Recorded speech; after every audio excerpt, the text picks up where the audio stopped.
నిజమే నువ్వు అన్నట్టు నీ అభివృద్ధిని చూసి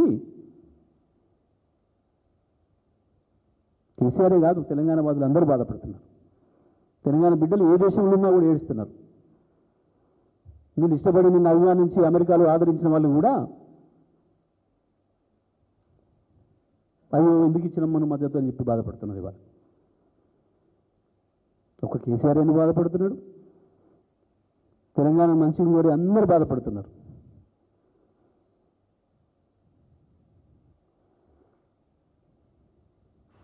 నిజమే సోనియా గాంధీ అవార్డు సరిపోదు నీకు. బహుశా నీలాగా ఉన్న అభివృద్ధిని కూడా జరుగుతున్న అభివృద్ధిని కూడా జడగొట్టగలిగిన ఏకైక పరిపాలకుడు ప్రపంచంలో నువ్వు ఒక్కడివే అని చెప్పి వచ్చు నీకు అవార్డు. అందులో సందేహం లేదు.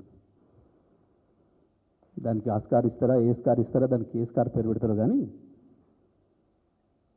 దానికి నువ్వు మాత్రమే అర్హుడి, అందులో సందేహం లేదు. ప్రపంచంలో చాలామంది నియంత్రణకు వచ్చిపోయినారు, కానీ ఉన్నదాన్ని జడగొట్టుకున్నాడు ఎవరిని చూడలే ఈ ప్రపంచం.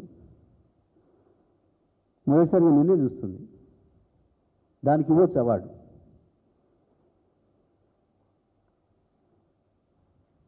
కొంచెమంది బిడియ పెడతారు ఒక అబద్ధం మాట్లాడాలంటే. ఎవడైనా నిజమే తప్పని పరిస్థితుల్లో జీవితంలో బతుకుదేరు కొరకు ఎక్కడన్నా చోట కూడా అబద్ధం చెప్పొచ్చు, కానీ నీలాగా నిత్యం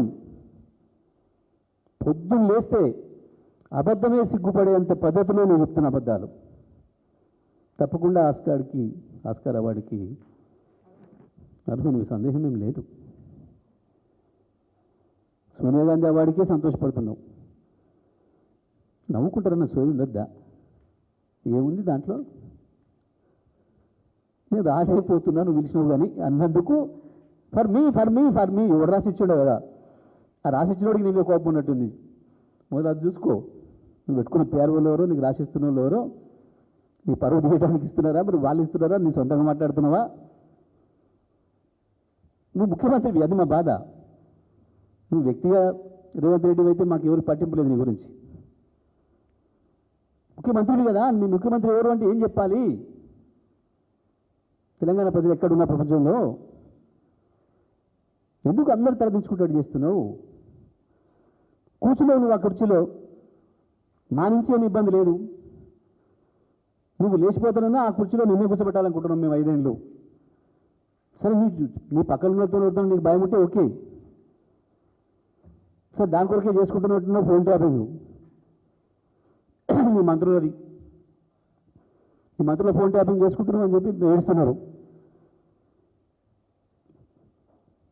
ఒక మంత్రి అయితే గడగడ ఉడుకుతున్నాడట పాపం. ఆయన నోట మాటే వస్తలేదట చెప్పుకుంటప్పుడు కూడా. ఎక్కెక్కి పడి ఏడుస్తున్నాడు విలేకరులు కలిస్తే.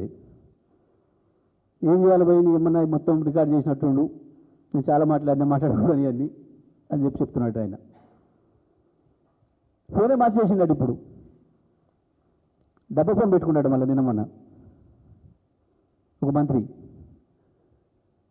నీ భయానికి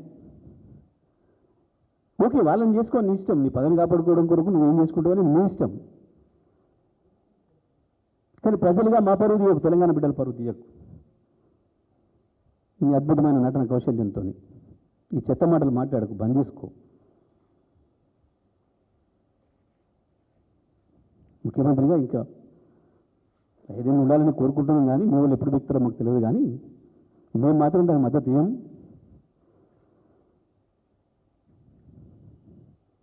కేసీఆర్కి నేను ముఖ్యమంత్రి ఉన్నామని రంగం లేదు. కాకపోతే తెలంగాణ పాడైపోతుందన్న బాధ ఉంది.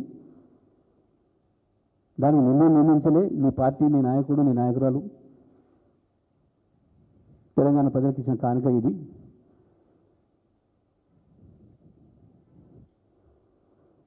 నిజమే, నిన్ను చూసి చాలామంది రెచ్చిపోతున్నారు.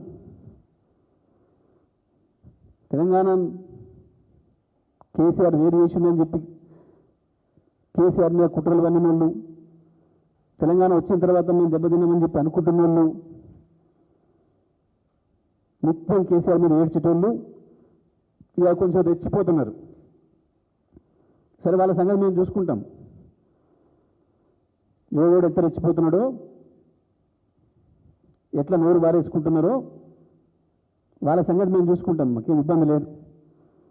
గత 10 ఏళ్లలో ఎందుకు వదిలేసినామో మాకు తెలుసు, రేపు ఎందుకు వదిలేయకూడదో కూడా మాకు తెలుసు.